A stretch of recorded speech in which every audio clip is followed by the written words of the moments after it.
You are now listening to High Five the Podcast, a movie podcast where our hosts Q and J get together to rank movies, disagree about those rankings, and then play games to put back together the pieces of their shattered friendships. Let's join them now as they broadcast live from the writer's room.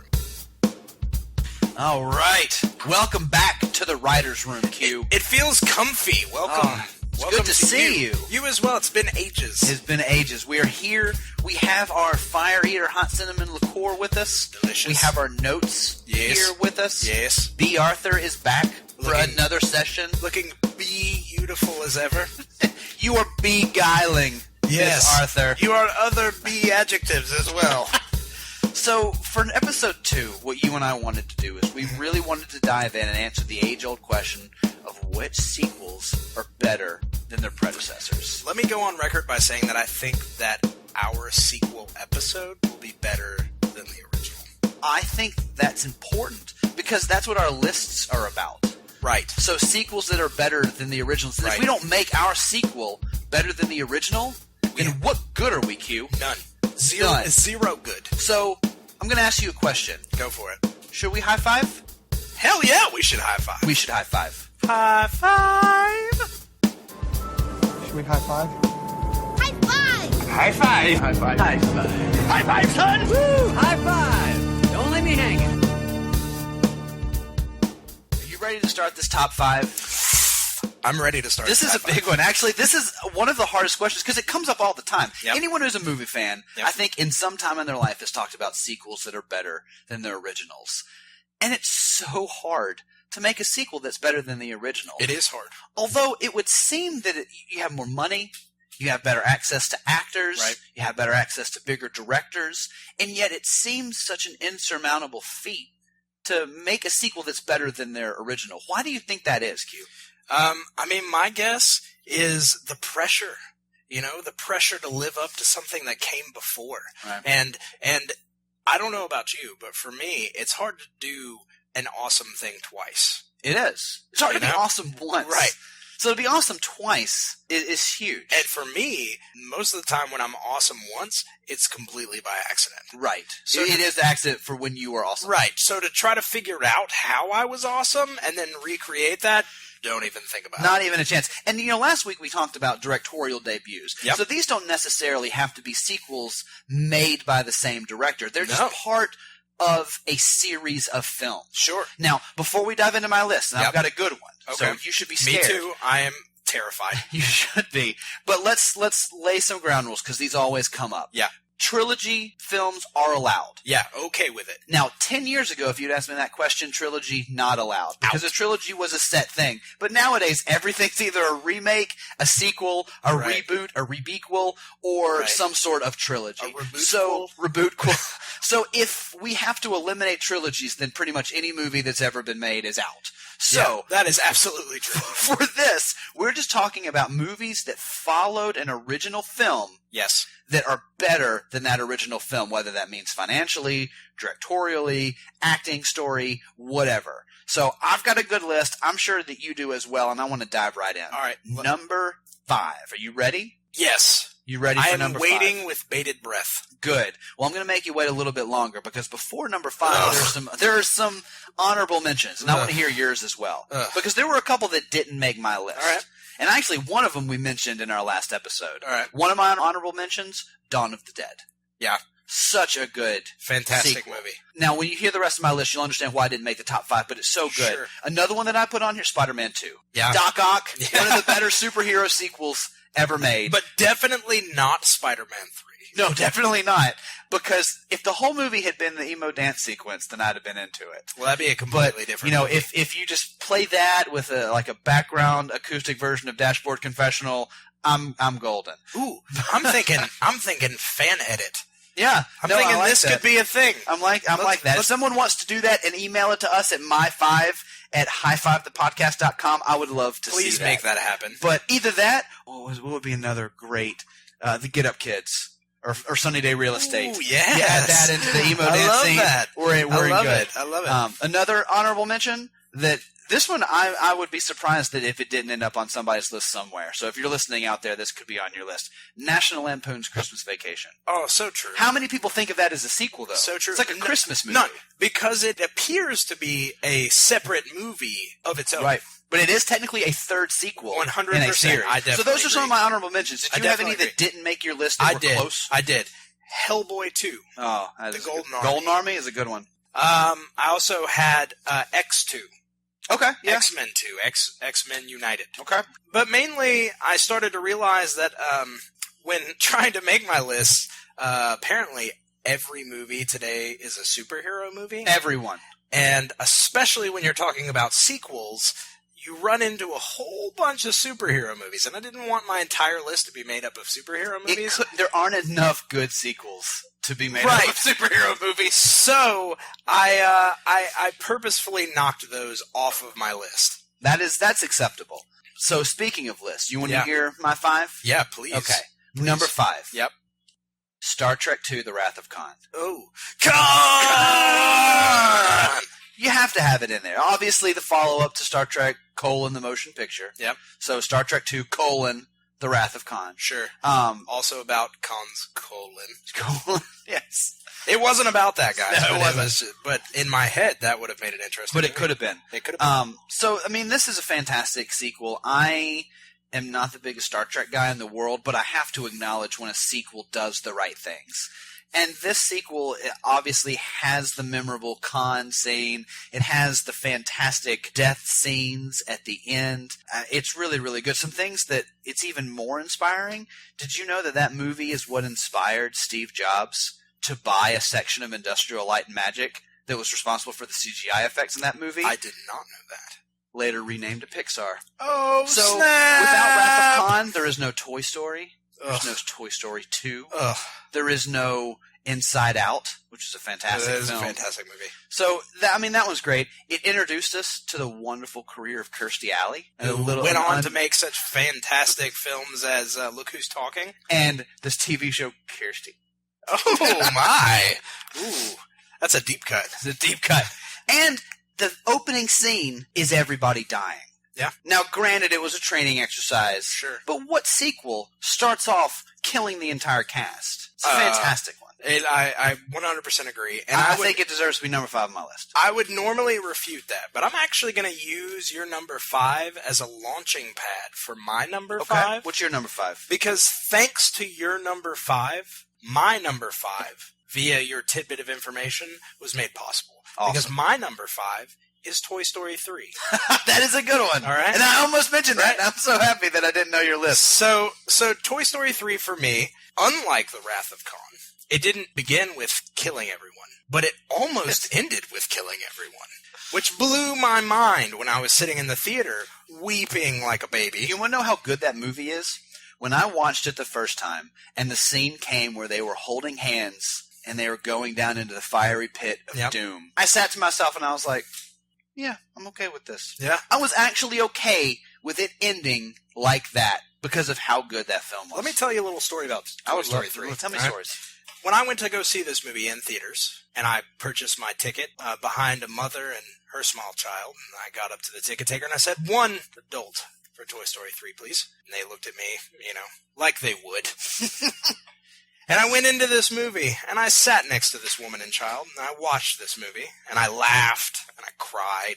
And then it got to that point that you're talking about where they're heading down the conveyor to certain doom. Certain doom. And I turned to that small child, and I said, hey, do you think they're really going to kill them? I hope that you did.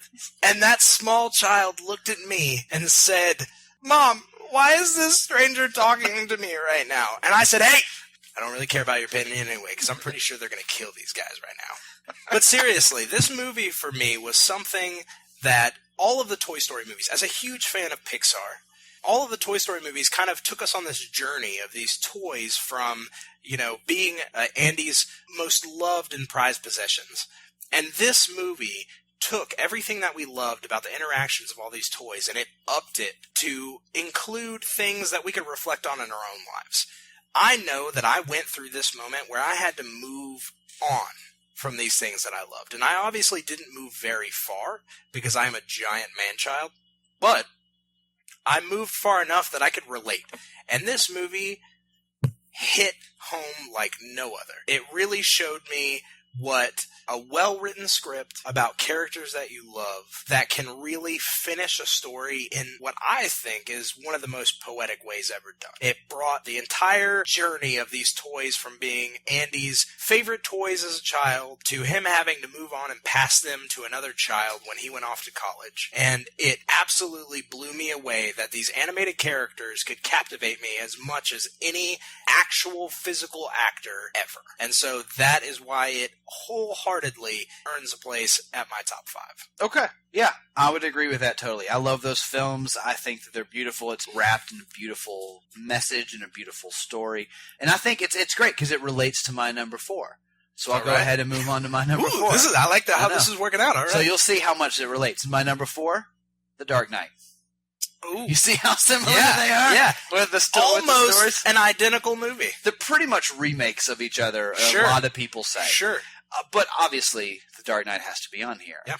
This is one of the best sequels ever. 2 words, Heath Ledger. For all the flack that he got before that movie came out, his performance in it is spellbinding. Oh, absolutely. Who wins a posthumous Oscar for playing a villain in a superhero movie? No one. Heath Ledger. Oh, that's right. Heath Ledger so does. You were wrong. Heath Ledger does. One person did that, and it was Heath Ledger. Not only that, is it dealt with so many dark themes. Now every movie is Nolanized, if you will, and made darker. But it's because of the success of The Dark Knight. Right. And not only that is, I love the pre-anticipation build-up. You remember when they released those videos, like those clues beforehand of the terror, what was going on? The marketing plan for that movie was brilliant. It obviously made a boo-koodle a lot of money at the theater. But I like that word, by the way, film, just boo-koodles. Yeah, just boo-koodles of dough. But as a sequel, it builds so much on what was established in Batman Begins and moves so far beyond it, basically telling us a police state true crime story in the form of a superhero movie. Which is crazy. It's never happened before. Nothing like that had ever been really attempted before, but because of the success of it and because of how realistic and gritty, it influenced the darkening of other films like 007 franchise got darkened after that. Superman and Zack Snyder obviously took keys from it. And there's so many other franchises that really benefited and were inspired by Nolan's take on a gritty, dark, true superhero story that was based in real fear and real, if you remember back then, post 9/11 fear. This was really one of the first movies that dealt with the police state and terror after that had taken place. This was a phenomenal release. And in the world of sequels, it almost stands alone. I 100% agree. And you know what? I'm not going to refute that at all. Great. Because I think that movie is fantastic and definitely deserves a spot on your top 5. Great. What's your number 4? So my number 4 is actually almost a complete retread of that movie in that it's The Evil Dead 2. Nice. I hate that our number 4s are almost like identical movies.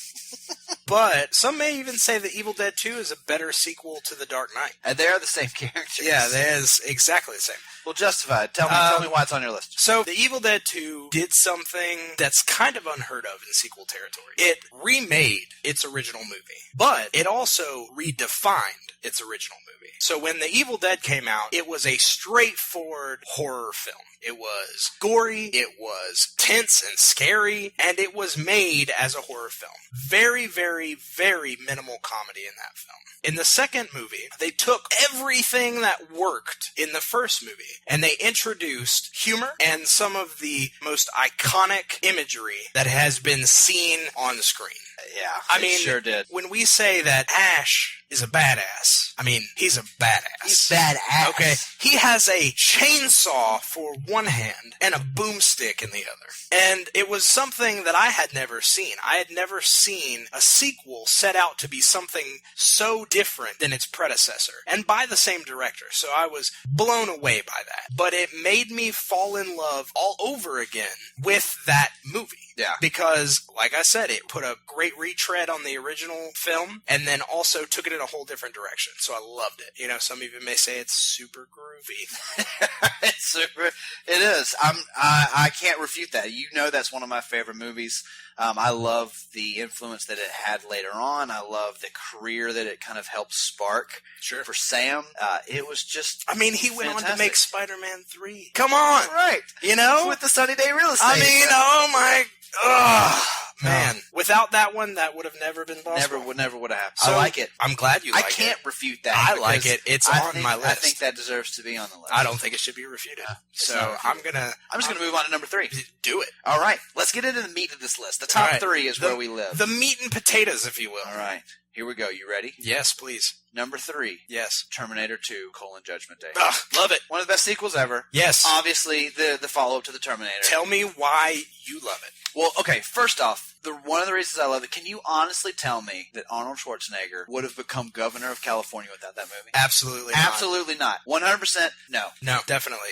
I mean, that was his platform when he ran. It was. Yeah. I'll be back. Yeah, I'll be back. They called him the governor, for God's sake. I mean, come on. They won a special effects Oscar. Yep. For an action movie. Fantastic. And then that chase scene. Oh my goodness, that chase scene. Now, we could have an entire episode of me talking about how angry I was at the marketing campaign that gave away that Arnold Schwarzenegger was the good guy in that film. Yep. Because the first half of that movie is edited in a way that's so beautiful to keep it a secret and to trick you with who the actual villain is, that they gave it away before the film came out, and it angered me. But taking that aside, one of the best sequels of all time. There's no way that it can be refuted that it's better, that it's not better than the original. I agree, and I'm going to go ahead and say, in line with what you're saying, it actually just dawned on me as I'm listening to you. That movie is another movie that its sequel kind of reinvented itself. Sort of. You know what I mean? The first Terminator movie was kind of a straightforward, almost horror film. Bit. You know what I mean? It was a high concept sci-fi movie. It was, indeed. But with its sequel, it kind of changed the entire dynamic of the direction that the series would continue to go. So I'm not going to refute that. I'm going to agree with it, and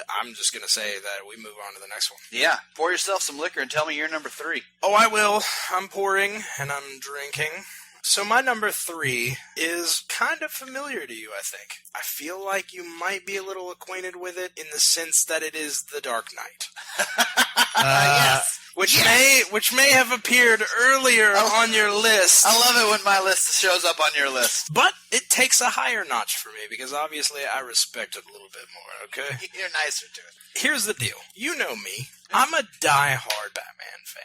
Oh, yeah. Full life. I'm honestly surprised this isn't your number 1. Full life. Well, I'll kind of tell you why. I'll tell you why and why not. It is on my list at number 3 because for me it is one of the quintessential Batman movies ever made. Hands down. I love Batman. I love everything that's been done with it. I love the Tim Burton years. I love the Schumacher years. Yes, I love the Schumacher years. I don't care what anybody else says. Well, Batman nipples should be a common phrase. I mean, Bat Nipples is my Twitter handle. Go Bat Nipples. Yeah, Bat Nipples. Hashtag Bat Nipples. Hashtag Bat Nipples. So, kind of the big deal for me with The Dark Knight is everything that you said. I'm just going to kind of recap it briefly. But basically, Heath Ledger's portrayal of the Joker is an iconic cinematic moment in history. It will never be matched again. I'm going to go ahead and go on the record and say that. It is its own thing unto itself. And it was something that excited me as a Batman fan to see. Such an original and different take on the Joker that hadn't been seen on the page or the screen, really. I mean, it was kind of something that had never been done before. And they really went out on a limb with Heath Ledger casting, like you had mentioned before. I mean, it garnered a lot of hate beforehand. But it was something that really blew me away when I saw it on the screen. Secondly, I love the fact that it was now done with the origin story. Because the Batman origin story for me, as a Batman fan, is something that I've seen so many times that I know it. Everybody knows it. If you don't know that Batman is an orphan and his parents were shot dead in an alleyway, you're probably not listening to this podcast. But the fact remains that it allowed Batman to really be Batman. It allowed him to stalk through Gotham City streets, attacking crime and corruption at its heart. But it also showed that Batman is not too different than the villains that he fights. And that's something that was huge for me. Batman is a victim of psychosis. He is someone who is equally as troubled by his past as some of these villains that he goes up against. And I'm glad you brought that up, because that was one point that is a reason it's on my list as well, but I didn't bring up. What superhero movie, especially a superhero sequel, ends ends with the superhero as the villain. None. Except for The Dark Knight. Yeah. Batman ending the movie in a place where he is loathed just doesn't happen. No, and it for me, it was one of those defining moments that I finally got to see one of my favorite characters realized to its fullest potential on screen. Now, we can all say what we want about Christian Bale's I am Batman voice, but the portrayal of that character in that way was something that had not been seen in any Batman movie before, or frankly since, and still we have Batfleck to look forward to, so we'll kind of see how that plays out. And honestly, it's so influential, The Dark Knight was so influential on me, that I have resisted making any judgment on what Affleck can do with the role because of how impressed and surprised I was by Heath Ledger. I'll be honest, I was one of the naysayers. Yeah. With Heath Ledger, before that movie came out, I was a huge naysayer, and I ranted about it, and I made fun of him, and I was like, oh, he's on, 10 Things I Hate About You, me. And when that movie came out, I was proven so wrong that now I can't make any prejudgment about a casting decision until I see the performance. Yeah. And that is 100% influenced by that movie. Oh, absolutely. Let it speak for itself. And speaking for yourselves, please tell me what your next pick is. Oh, okay. Well, my number 2 is definitely a part 2, because from my sequels. Okay. The Godfather Part 2. I mean, you gotta have it on there. It's one of the most beautiful films in cinematic history. Sure. It took a movie that is so iconic in The Godfather, and the portrayals of that family, the Corleone family, and Al Pacino's performance, and Marlon Brando's performance, and then it told 2 parallel stories between Michael and Vito, and you get to introduce Robert De Niro. Sure. You get to introduce the larger cast of characters of the family. You get to see how their empire was built. You get to see how their empire is sustained. It's almost a perfect film from beginning to end, in my opinion. And while, yes, it can be argued whether or not it's technically better than the original, I like it better than the original. I think it is a bigger feat of a film. Now, when we talk about Godfather 3, we won't be talking about Godfather 3. Sure. But Godfather 2 as a sequel, far superior, and the amount of influence and the amount of hype that it had to overcome solidifies it easily in my number 2 spot. I agree. I say instead of The Godfather 3, we just insert Spider-Man 3. Okay, yes. I feel like that should be kind of a running thing throughout our talk right now, is that Spider-Man 3 is basically the quintessential third movie in most of film any franchises. trilogy that ever exists. Yeah. Return of the King can't hold a candle to Spider-Man 3. Honestly, what would have made The Godfather 2 better? Emo dancing. Ooh, Al Pacino with a nice long cut bang, just dancing walking his down way, the street at the drive-in, just giving gun fingers to everyone that passes by, just like, hey. That would have made it so much better. But it didn't, so Godfather 2 wins. I agree. And you know what? I'm not going to refute yours either. And that is just pissing me off that I can't. But I like your pick. Yeah, I think it's one. okay. It made me an offer that I couldn't refuse, and I went with it. My number 2 pick, on the other hand, I'm going to say it sidesteps the Spider-Man 3 curse. I'm going to put something out there that may be highly disagreed upon. Okay. I love it, and I don't care. And that movie is Indiana Jones and the Last Crusade. That is one of the greatest sequels ever made. You think it's better than Temple of Doom? I think it's better. I think it's better than Temple of Doom, and I'll tell you why. Let me tell you why. Before you smack me down, let me tell you my reasoning for why. All right. Okay. We are given in this movie an opening sequence that solidifies Indiana Jones not only as an amazing character, but as a legend. It sets him up and shows to the audience everything. It gives us why he hates snakes. It even tells us why Harrison Ford has that crazy handsome scar on his chin. It tells us why he loves fedoras. In a way, it takes everything that made every one of the Indiana Jones movies, all 2 of them, before it, and it gives it, you ready for this? Puns aplenty. Here we go. It ups it with sidecars full of charm, whip-smart humor, and death-defying action. Death-defying, because it's the Holy Grail. All right, so. Also, it adds in Sean motherfucking Connery. All right? Yeah. James Bond is Indiana Jones' dad. Yeah. Were you aware of that? I was. Did you know that? I did. Did you know that was a thing? Did. Also, it takes this character who, for the first 2 movies, is a pulpy, great, kind of throwback to the 1920s kind of adventure serials character. And it really defines his character. I feel like it gives his character that legendary status. It takes something that began as a nice adventure-going archaeologist teacher and turns it into something that is mythic. And for me, for a movie to do that, it definitely takes everything that came before and elevates it. And that's what earns earns it the number 2 spot on my list. I was gonna refute you. You convinced me. All right. Mainly because you used the phrase "whip smart." Thank you. That was what did it for me. I was gonna knock you down a couple pegs, but you used that phrase, and you swayed me. I'll be honest, you swayed me into agreeing. Good. Because, I mean, the first one is so good. It is. It has the melting face. It is. It's got the It nice... is. I'm just going to say, hold on, let me put out there into the ether that I got an amazing Christmas present from you this year. That was great. In the form of a Toad melting face candle. Which, have you decided whether or not you're going to melt it yet? No. I'm thinking about maybe doing halvesies. I like it. Maybe halvesies. like melting one side and not the other. I like halvesies. Okay, well, I'll end with this. You've chosen wisely. Thank you.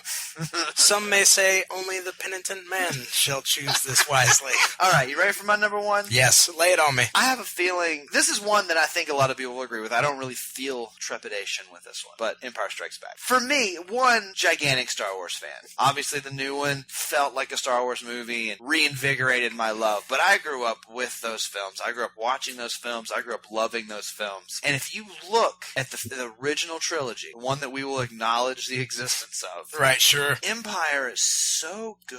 It's such a dark, bold movie because it truly does what a sequel is supposed to do. And I'll take this one a bit further. Sure. Is it does what the middle film in a trilogy is supposed to do.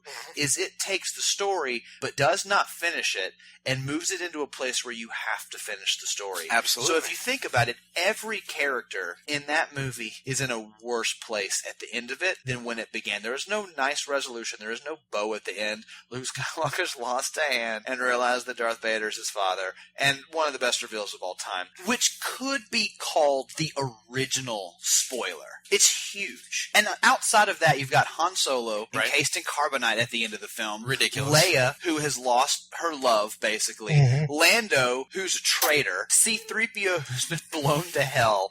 I mean, what other movie, what other sequel ends in such a dark place? I know we talked about Dark Knight ending in a dark place, but that's one character. That would also take, Gordon being corrupt and all these other places, like landing in a terrible place. And it's just thematically, story structure-wise, acting-wise, Empire just overshadows everything, in my opinion. I definitely think it is the best sequel of all time. But you also have a number 1 on your list. So, we might have a discussion on our hands. Yeah, to be honest, I mean, I'm kind of hesitant to say my number 1 now. Because you don't think it's good enough? Yeah, because my number 1 is also Empire Strikes Back. High five! So, I mean, Yes! I cannot refute it in the sense that I agree with you wholeheartedly. It is the best sequel ever made in the history of cinema. Boba Fett. Yo, yo, yo, yo, Yoda. Yoda. And the Al Yankovic song. Yeah. Inspired by I mean, come on. Oh, come on. I mean, and Luke, I am your father. You're my father? Holy crap. No! It's a paternity. It's the original Maury paternity. It is. And we've come with the results of this test, and it turns out that Darth is indeed your father. No! I mean, for me, it was one of those, it shaped my childhood. Oh, I'm not going to lie. Yoda's explanation of the Force, that it surrounds and binds us, is something that still rings true in my head, that I still attempt to use the Force to this day. And one day, everyone's going to be shocked because I'm going to make something move. And hopefully it's it's going to a be because of box. the Force. I hope so. I mean, maybe it's the listenership to this podcast. I'm going to do it using the Force. I would hope so. And, to follow up with what you were saying, yeah, it shaped so much of my childhood. It was so great. But that explanation of the Force was so great. And then when the new trilogy, the prequels came out, and they tried to scientifically explain it. Oh, no. I was so angry about that. But Empire Strikes Back was so good in its definition that it still upheld itself to me as canon outside of the scientific explanation. I 100% agree. And on top of that, I mean, spoiler alert for The Force Awakens. They go back to that. They go back to Which it. made it better. And they were like, no more more midichlorians and how many Nonsense. are in your system, and that's what makes More you like powerful. Of course. metaborians. It was like, you're mother effing space wizards. You're space wizards. Space wizards. Love it. I And love that our I number love ones it. were the same. And I agree. And I just want to throw in there, too, the other things that made it great. Billy D. I mean, come on. B. Lando Williams. Calrissian? Are you kidding me? Also, I love you. I know. That is carbonite cool. That is so amazingly awesome that it stuck with me. I have a tattoo on my skin. I have inked myself In your skin. permanently for that line. It's just mind-blowing. Yoda, tiny, green, fragile Yoda, lifting an X-Wing out Frank of the Oz. swamp? Are you Frank Oz. are you kidding How'd me? you do that, Frank Oz? I'm telling you, it showed me the power of the Force. The Force was on display for the first time. In the first movie, they talked about the Force, and you saw Obi-Wan Kenobi's mind tricks, Right. and you were like, oh, that's cool. That's a Right. cool little parlor trick. Right. But Space you orb. Yeah, but you saw Yoda lift an X-Wing out of a swamp using the Force. It blew my mind. As a child, it captivated me. Yeah. That there was this thing out there, this Force, that could create such immense power out of some tiny, green, shriveled, raisin-like figure. It was amazing to me. And 2 words, practical effects. Come on. Yeah. I mean, seriously, I'm love your glad list. that we agree I on love your this. list. It Run down makes your me top 5 very for me, happy. yeah. All right, I've got top 5, starting with Toy Story 3, number 4, Evil Dead 2, number 3, The Dark Knight, number 2, Indiana Jones and the Last Crusade, and number 1, The Empire Strikes Back. That's such a good list. I'm going to respond by giving you my 5. Yeah, because please, bring it on. I don't think we can compete. I just think we have to coalesce. I Number agree. 5, Star Trek II, The Wrath of Khan. Yes, come on! Number 4, The Dark Knight. Number 3, Terminator 2, Judgment Day. Number 2, The Godfather, Part 2. And number 1, The Empire Strikes Back. The Empire Strikes Back. I'm glad that the Force brought us together It brought us together. on that number 1 choice. I love it. And now, as I can see, it looks like our fire eater is more than halfway empty. Mhm. So now, it's time for a message from our sponsors. Bring it! Hey, have you ever wanted to belong to a fan club but you didn't know which one? There are too many fan clubs. So join the club for too many fan clubs. You like fan clubs? You want to be part of fan clubs? You love fan clubs? Be a fan of the fan clubs. Well, originally, I was only in one fan club, but then I joined too many fan clubs, and it was like I had my choice of fan clubs. Yeah, I also became one of many fan club members, and now I'm just too overwhelmed to even think straight. I love fan clubs. I hate fan clubs. Too many fan clubs. Come on down. You remember, we're in the old building that the mall used to be in, next to the thing that used to be a Shoney's. The one where they shot the president. Not that president, the other president. The one that's not so cool. You know, because there's a fan club for that. Yeah, too many fan clubs. McJiminy's Star Wars impersonators. We can do all your favorite voices. Welcome to the Force, you will. I'm Chewbacca. Roar! Hey, I'm Han Solo. I'm too cool to do this advertisement. McJiminy's Star Wars impersonators. You need a Leia for your party. You need a Luke for your luau. You need a Vader for your vivisection. Because we'll do Star Wars things all up in it. We're out of this world.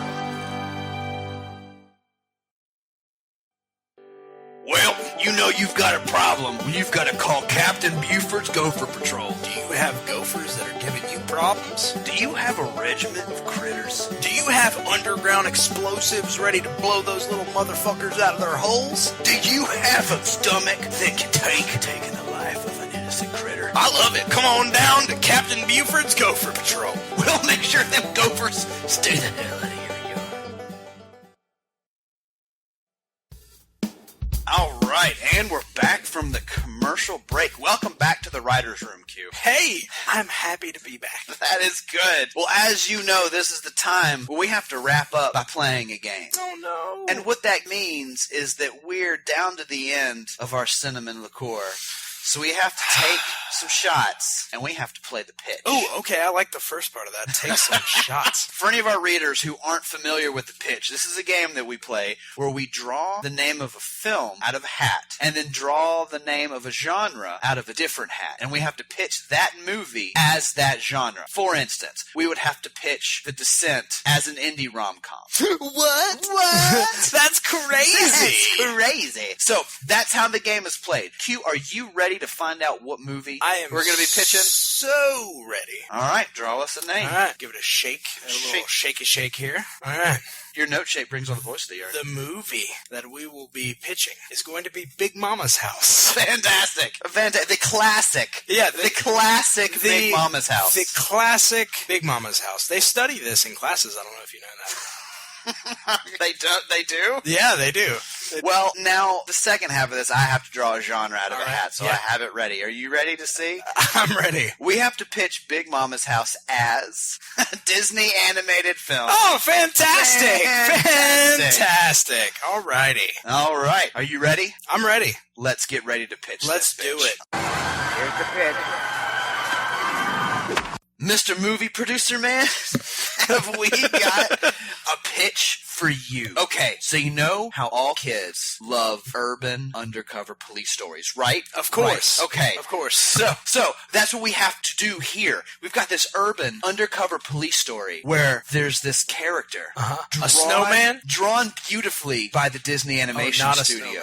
All right, perfect. So he opens with this wonderful song about how he's down in the dumps with his police duties and what he's doing. Ooh, maybe getting ready to be bumped down to a beat cop, right? Right. All right, perfect. Yeah, Bump Down to Beat Cop is the opening number of this movie. And it's going to go a little something like, oh no, we're getting bumped down to beat cop. Do-do-do-do-do-do-do. Right, Yeah, perfect. yeah. So it I feels like good. it. So Yeah. it feels good. All right. And so the characters, he meets this wizard. Oh, And all the right. wizard turns him into a big fat lady. Oh, and that's the next song. So then they have a song that's like, hey, I'm a big fat lady now.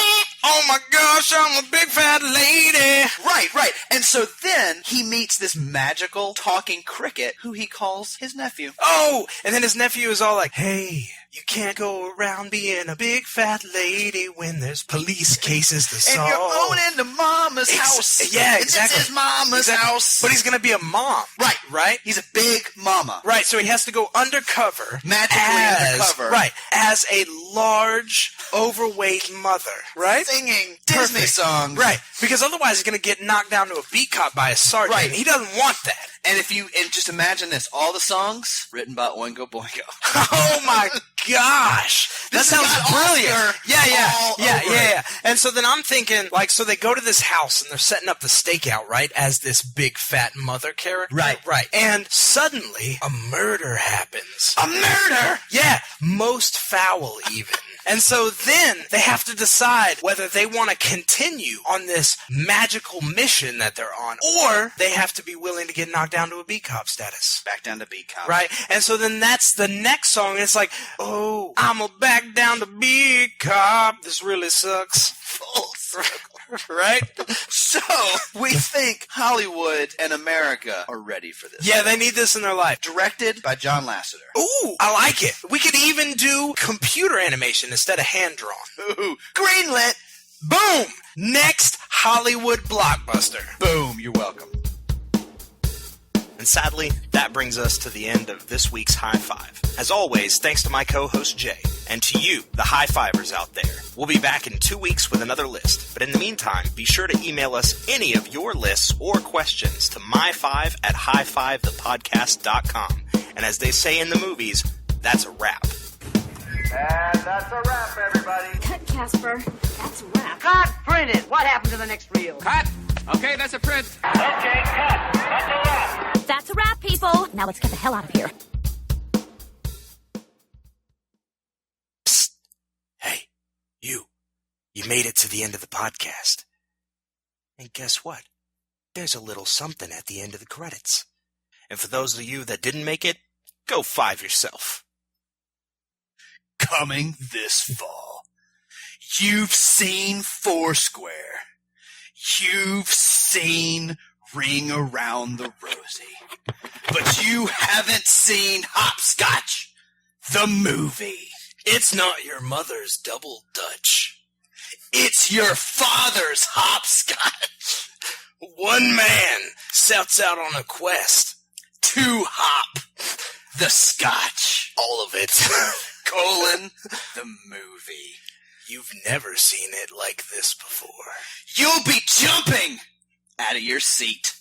You'll be terrified with the level of hop and or scotch. Coming this fall. Rated R for graphic nudity and some teen partying. Yeah. Hopscotch, the movie. Yeah. You should hire us. Mick Jimmy's. Come on down to Barb and Tammy's Bait and Tackle Bonanza and Treasury. Do you need bait? Do you need tackle? Do you need us to take care of your money? It's two ladies, Barb and Tammy, and they've got bait and tackle. And we'll keep your coins safe. It's a bonanza. And it's beautiful. Barb is the loud, outspoken lady of the ladies. And Tammy is the captain of the treasury. She likes Golden Girls in 60 Minutes. Obviously. Come on down to Barb and Tammy's Bait and Tackle Bonanza and Treasury. And keep your dollars safe while fishing for new money. Hey, do you need your nipples repaired? How about some signs? Come on down to Tad Swine's Nipple Repair and Signs. You know, you're standing too close to the stove sometimes, and your nipples go, woo! Have you ever had a nipple ring and that thing just gets yanked on out of there? Well, Tad Swine's Nipple Repair and Signs is the place for you. I'm Tad Swines, and I give my guarantee that your nipple will be as good as new, or I give you my double nipple guarantee. And I'm not Tad Swine, but I'll tell you what, I'll make a side in showing you the way to Tad Swine's. You need signs for your nipples? What about nipples for your signs? How about signs on your nipples? How about swines on your bipples? How about, yeah. Come on down to Tad Swine's. That's me, Nipple Repair and Signs. Tad Swine's, also still not me.